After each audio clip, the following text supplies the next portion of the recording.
de sol y lluvia. Estamos en Asturias porque aquí se emiten 32 toneladas de CO2 al año por habitante, la tasa más elevada de España. Todo empezó a finales del siglo XVIII, en tiempos de Jovellanos, cuando el carbón y el hierro se arrancaron para fabricar municiones para la prosperidad del reino y la conservación de la monarquía. Así se forjó la imagen asturiana del carbón y la siderurgia, aunque ahora las térmicas quemen hulla de Australia y de Sudáfrica y veamos como una cadena local de supermercados tiene más empleados que la mítica Onosa de los 30.000 mineros.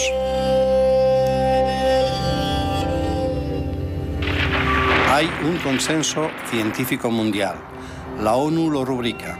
Los gases de efecto invernadero como el CO2 empujan al cambio climático que provocará sequías, deshielo de los polos, aumento del nivel del mar.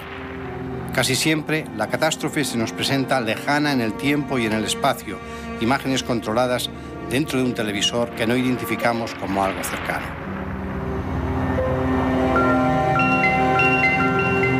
En Kioto se fijaron las reglas para reducir las emisiones de CO2. De los que firmaron el protocolo, España es el país que más se pasa, casi un 40% por encima de lo pactado. El CO2 es invisible y se mezcla en la atmósfera. Quizá por esto no somos conscientes de que cuando caigan las consecuencias, caerán también sobre nuestras cabezas. Solo con nuestra respiración emitimos al año 2.500 millones de toneladas de CO2, también llamado anhídrido carbónico, pero estas no cuentan. Entran con los alimentos en el cuerpo y salen al respirar. Balance cero. Los árboles y las plantas limpian la atmósfera. Fijan el carbón del CO2 en su parte leñosa y sueltan el oxígeno al aire. Antes de que los caballos fueran sustituidos por máquinas, había 100 partículas de CO2 por cada millón de partículas del aire. Ahora hay casi 4 veces más, la mayor concentración de CO2 desde hace 1 millón de años. El CO2 aparece siempre que hay un proceso de combustión. En Asturias, el 66% de esa combustión se produce en las centrales termoeléctricas y el resto de la industria siderúrgica, cementera, de aluminio, cerámica, papelera, origina el 21%.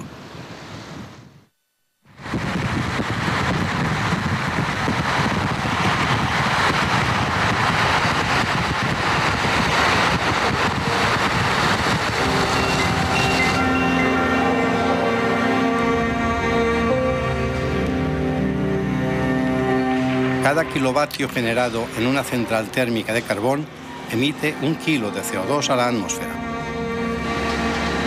En Asturias, 3/4 partes de la energía primaria proceden del carbón, pero solo 1/3 parte es carbón asturiano. Las cuencas mineras se abandonan. Vives con cierta incertidumbre este tema del CO2, de que esto va menguando cada vez más, cada vez hay más recortes de personal. Darte cuenta que hay gente que marcha con 41, 42 años, prejubilados, y bueno, oye, verdaderamente estás en la edad de la vida la más productiva. Tienes veteranía, tienes conocimiento de eso, pero bueno, te ha hecho así, te ha hecho así.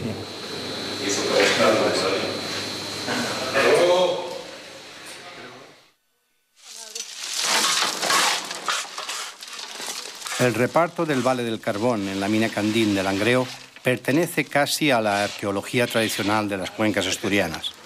300 kilos, 6 sacos de 50 al mes para cada minero, esté en activo, o sea, jubilado, o para su viuda. Parece una escena de final de ciclo. Pero el petróleo tiene una muerte anunciada dentro de 50 años a todo estirar. Y el carbón, muy repartido en todo el mundo, tiene vida para siglos.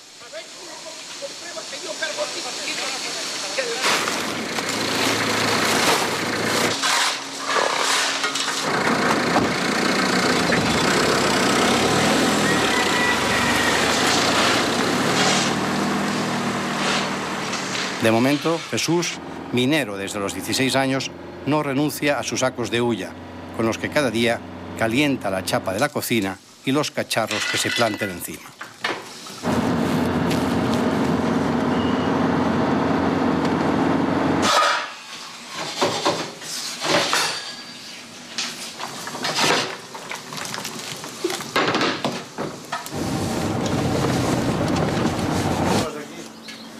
Ahora ya se carga mucho menos porque fueron cambiando los cocines. Ahora la gente puso cocines de gas y porque el carbón ya es más sucio, mancha más. Esto es una térmica, ¿no? Sí. Decías que antes que había más. Bueno, antes había unos cuantos, pero fueron desapareciéndoles. Trasladando a la gente para Avilés, para Gijón. Y entonces fueron quitándoles de aquí y llevándoles para otro lado. ¿Y el humo debía...? Bueno, el humo antes ibas a la hierba y viniste tan negro como si salieras de la mina. Exactamente igual. Dicen que el carbón, que las térmicas no va bien porque echa mucho CO2, que esto va mal para la atmósfera y que... Bueno, qué sé yo eso, qué sé yo. Eso no entiendo. El cambio climático y todo sí, eso. Hombre, que a lo mejor... Ahora ha oído hablar usted de ello, ¿no? Algo sentimos hablar, pero bueno, qué sé yo. Hombre, yo creo que algo que estorbe, pero... Una cosa que toda la vida existió. A escasos kilómetros de la Casa de Jesús, tirando para Mieres, todavía humean algunas chimeneas que difunden un inconfundible olor a carbón. Este es un pueblo minero, es un poblado, como veis, son de construcción relativamente moderna, de los años 50, 60, para los trabajadores mineros que vinieron de fuera a trabajar en las minas de este valle. Este es el valle de Río Turbio. Aquí trabajaban en el Pozo Tres Amigos y en el Pozo Polio, que están en este mismo valle. César, de familia minera, ha vivido la decadencia de las cuencas hulleras, pero confía en el futuro del carbón. Y había una iglesia en el medio del pueblo y el resto pues todo viviendas, una detrás de otra, todas iguales.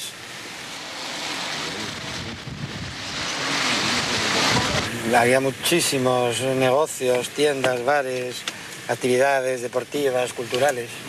Esto poco a poco se fue apagando todo. Ya al prejubilarse la gente, pues o bien se han ido a Mieres o a Gijón o actividad industrial aquí ya no queda ninguna en este valle. César nos guía de Ruturbiu a Villamalla. Aquí, Unosa, su empresa, recupera el carbón de los escombros de mina. En las cuencas asturianas hay escombreras por todas partes. Este carbón se utiliza para quemar en la térmica de la Pereda, en Mieres. El suelo de la escombrera se rehabilita y se gana espacio para los municipios.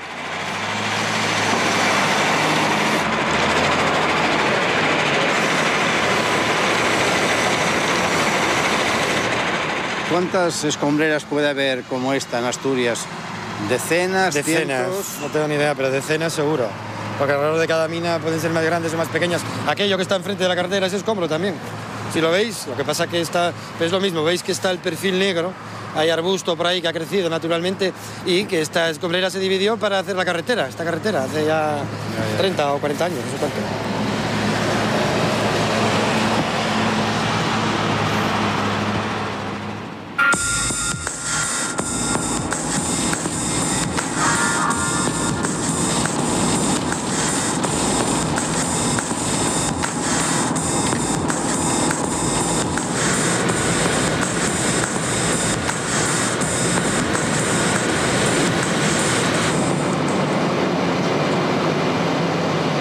Esto es absoluto escombro de escombrera, rechazo.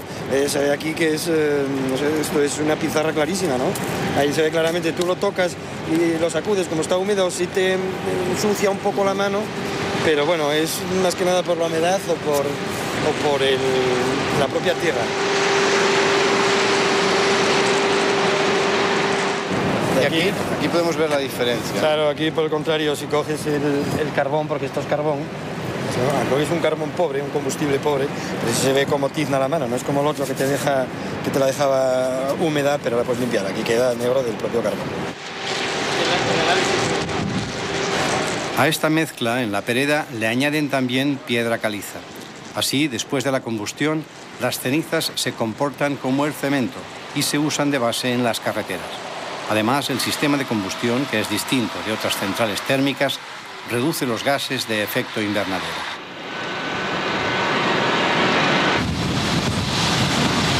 ¿Y hay otros elementos en la central que puedan decir que es una central limpia o más limpia? Sí, el ciclo de la combustión, la caldera que vemos ahí al fondo, es una caldera de lecho fluido circulante, que tiene lugar una combustión a menor temperatura que las tradicionales, entonces la producción de óxidos de azufre y óxidos de nitrógeno es muy inferior al resto.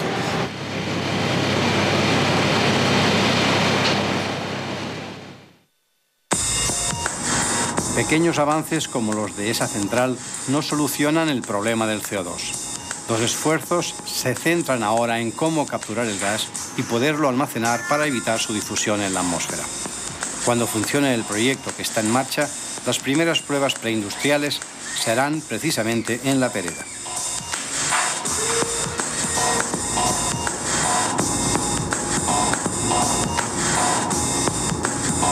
El tiempo ha cambiado de nuevo y luce el sol camino del Instituto del Carbón, donde están montando un prototipo que se podrá aplicar a las centrales térmicas dentro de 10 o 15 años.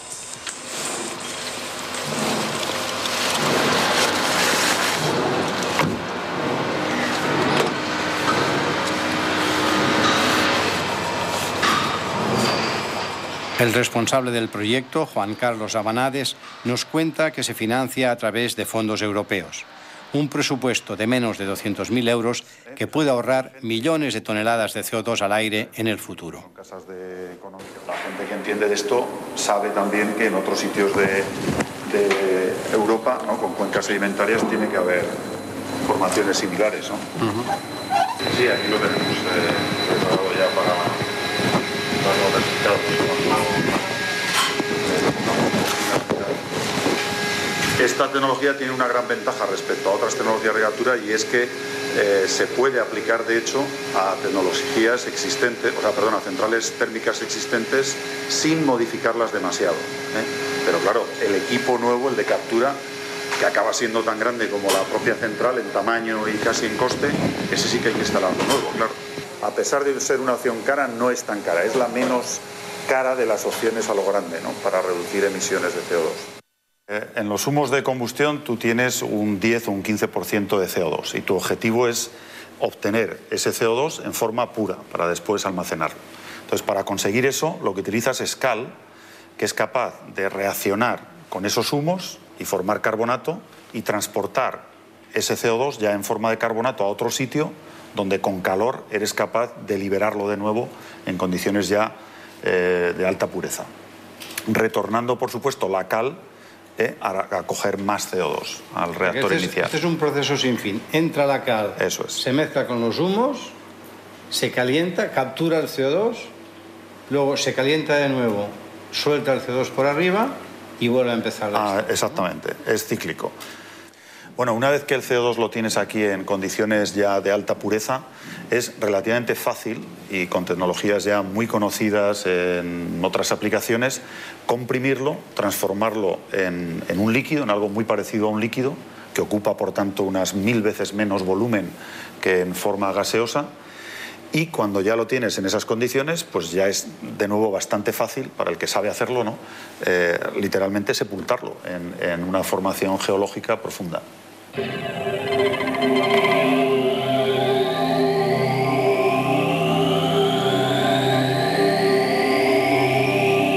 Aunque sea como echar la basura bajo la alfombra, de esta manera nos ahorraremos emitir CO2 a la atmósfera y aumentar así el efecto invernadero. Ya hay una década de experiencia en esa operación. En el año 96, el gobierno noruego decidió imponer un impuesto a las empresas que operan en el Mar del Norte extrayendo gas natural, grabándolas con unos 50 euros por tonelada de CO2 emitido en las plataformas petrolíferas. La empresa estatal noruega, ¿no?, de petróleo decidió inyectar 1 millón de toneladas año de CO2 así, inyectarlo a una formación sedimentaria que tienen allí justo debajo de donde están extrayendo el gas natural. Y lo hacen de forma rutinaria y sin mayores problemas, como digo, desde el año 96.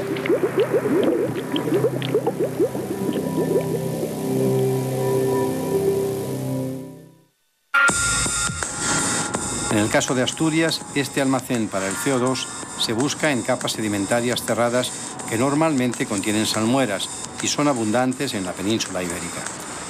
Otra forma de afrontar el problema del CO2 es con la generación de energías renovables. Ahora por la mañana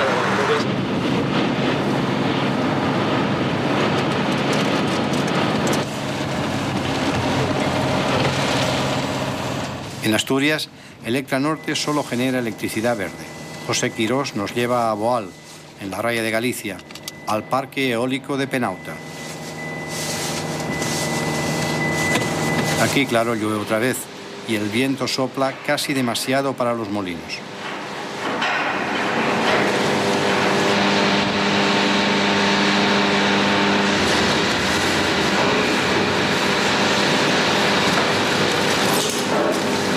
día tremendo. Este es un... Bueno, también es un hándicap de las eólicas, ¿no? Que no siempre pueden funcionar. Cuando hay demasiado viento tampoco. Es una de las críticas que se hace a la eólica, ¿no? La inestabilidad. Nosotros producimos energía en unas condiciones de viento. Cuando hay viento, en un determinado régimen. Digamos que cada tecnología aporta al sistema una de las ventajas.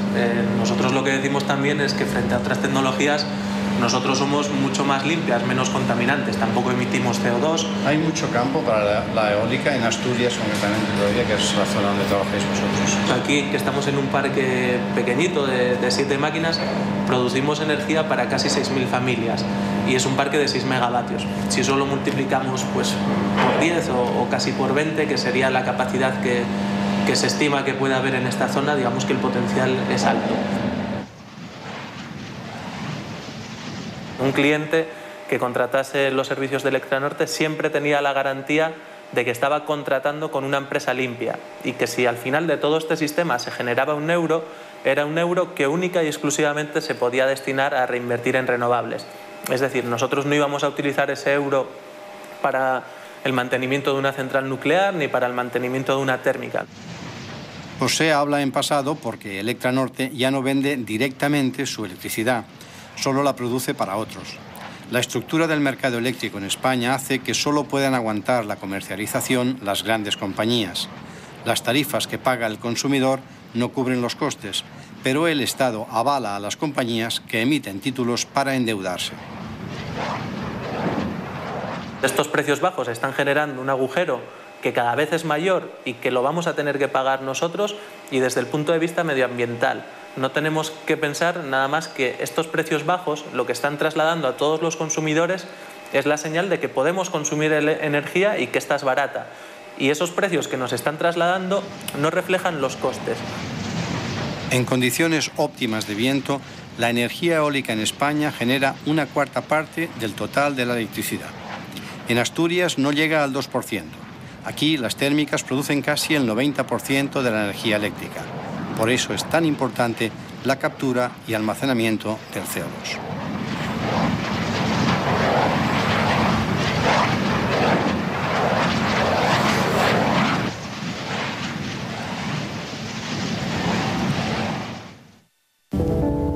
China, con una lluvia ácida que afecta a la mitad de sus ciudades, tiene 2.000 centrales térmicas y otras 562 en proyecto. Semejante fuente de CO2 solo se puede combatir con la captura del gas en la misma central. Los chinos quieren empezar a hacerlo dentro de 3 años, con ayuda de Europa. En la India, el 60% de la electricidad se consigue quemando carbón y queda la mitad de la población por abastecer. Necesitan más. El sistema económico necesita energía para crecer. Nadie piensa en parar o disminuir su nivel de vida. Todos hablamos de la amenaza del cambio climático. Todos la vivimos como algo lejano e incluso hay voces que niegan su relación con el CO2. Pero, natural o inducido, parece que ese cambio llega, por lejanas que parezcan las imágenes. ¡Mamá! ¡Estamos subiendo por un árbol!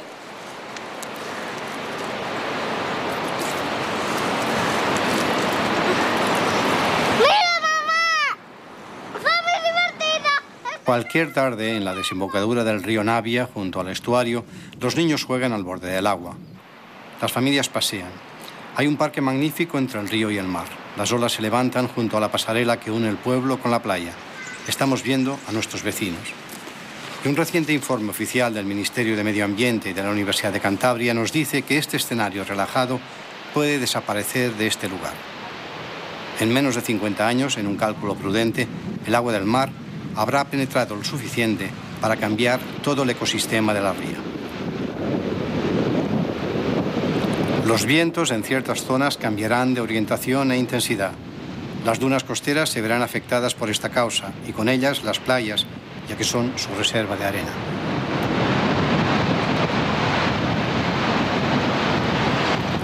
Las infraestructuras portuarias de todo tipo también quedarán cortas. La subida del agua será de unos 20 centímetros como mínimo, pero según los escenarios podrían llegar hasta los 80 centímetros de subida. Esto supondrá un cambio de cara en toda la costa. Se calcula que cada centímetro en altura significará un retroceso de 1 metro en muchos lugares del litoral. La prolongación del dique del Musel en Gijón se proyectó hace 10 años y no previó estos cambios. Aquí y allá habrá que recrecer los diques, aumentar las defensas y hacerlas más estables.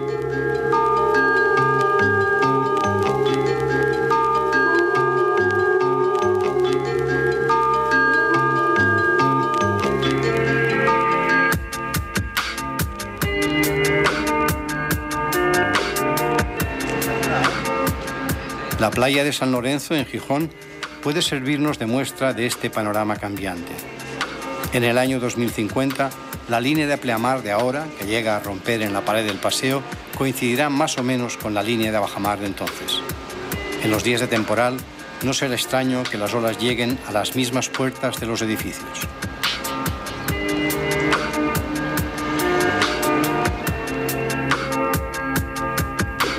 Estos fenómenos nos van a afectar a todos, a toda la costa española, a todas las costas de todos los mares. Otra verdad incómoda.